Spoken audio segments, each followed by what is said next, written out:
Hey guys, Helen Hartsmith here again from the Heart of the Witch's Path YouTube channel. Hope you're having a good day. I'm here to do another video from the blog article that Christopher Penczak wrote entitled 50 Things Every Witch Should Try at Least Once. Over 50 things. So in this video, I wanted to take the next 3 items on the list, and these all happen to be things that I have done. And so I thought I would discuss my experiences with them and maybe share some pointers or something along those lines. Okay, so let's get into that. So the next one is to write your own ritual using only your own words. You can borrow concepts and images, but make it your own. And I would have to say that I highly agree with this particular point. I think that it's really easy to go online or go to a book or something along those lines and pull out a ready-made ritual. And that's kind of okay, like when you're starting out and you're not really sure what you're doing. It's kind of nice to use those things as references or to use as a ritual until you learn more about what it is to create your own rituals. But I really think that you are doing yourself a disservice if you don't write your own rituals. And so that's actually something that we require our students to do. And I have been required to write rituals for, I think, just about every tradition that I've studied with. And as far as like temple training, I was writing rituals like right up through my final year even. And it's really interesting because there's any number of things that you can actually do a ritual for. I mean, the gimme ones would be like a Sabbath ritual for one of the Sabbats of the year, and then to do moon rituals for full moons, for waning moon, waxing moon, and new moon, black or dark moon, things like that. Those are kind of like the gimmies that you could write rituals for. But then there's any kinds of things like spell work. You can turn spell work into an entire ritual. And I think that that there's definitely value in knowing how to write rituals. And we've talked about many times on this channel how spell work is more effective if you put your own words into it. Because if you're doing a spell with your own energy and your energy fuels the spell or the ritual, then imagine how much richer and how much more power the spell or ritual would be if it had your own words. Okay, I know that a lot of people like to write poetry to the gods, and I think that those are definitely things that you can use for evocations during rituals. And I think that it's definitely a way in which you can be creative that it's kind of different to other forms of creativity. So if you haven't done so already, then I would highly suggest that you write your next ritual.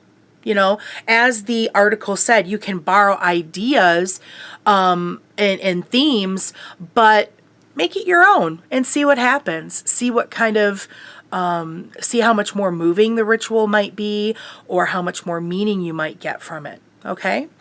So the next item on the list is to dig up the root of a magical plant to use as a talisman or spiritual vessel.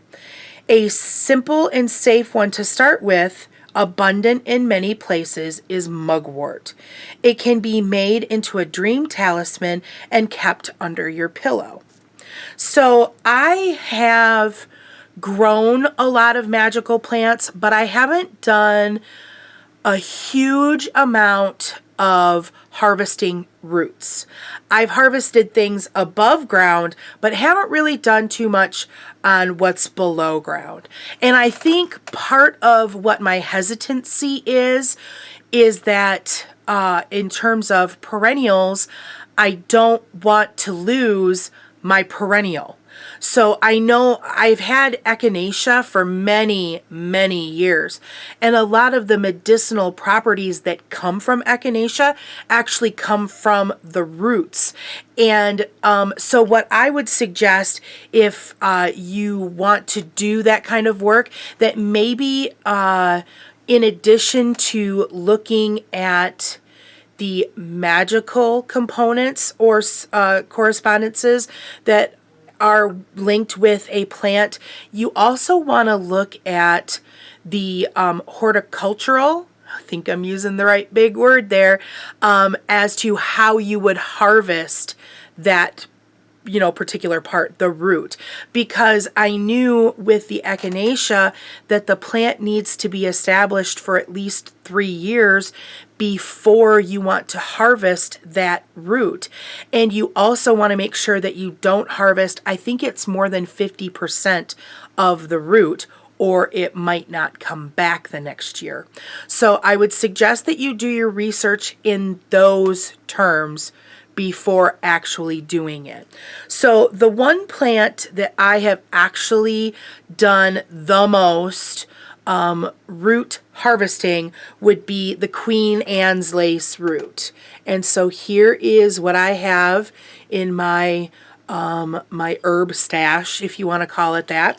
I will take one out so you can see it. So Queen Anne's lace root is good for a couple of things, but there's the root, so you can kind of see it close up and see my eye kind of poke in.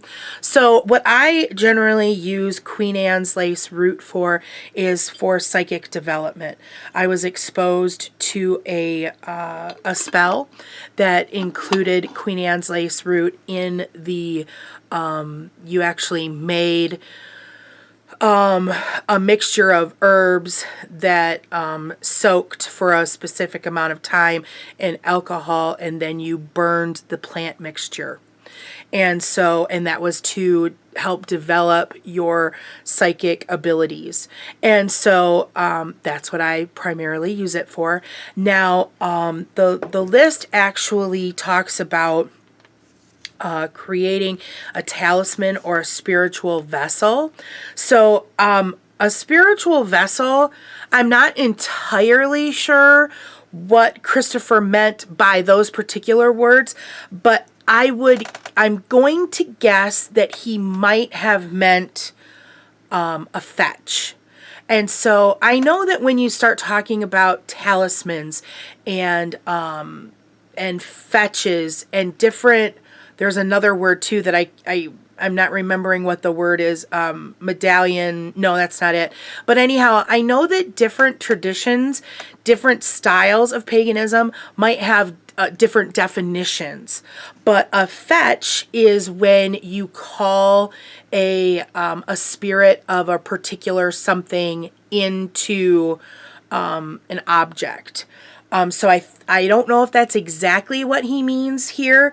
And a talisman is generally like a protection amulet or some, a protection thing that you make, charm that you carry out on your person.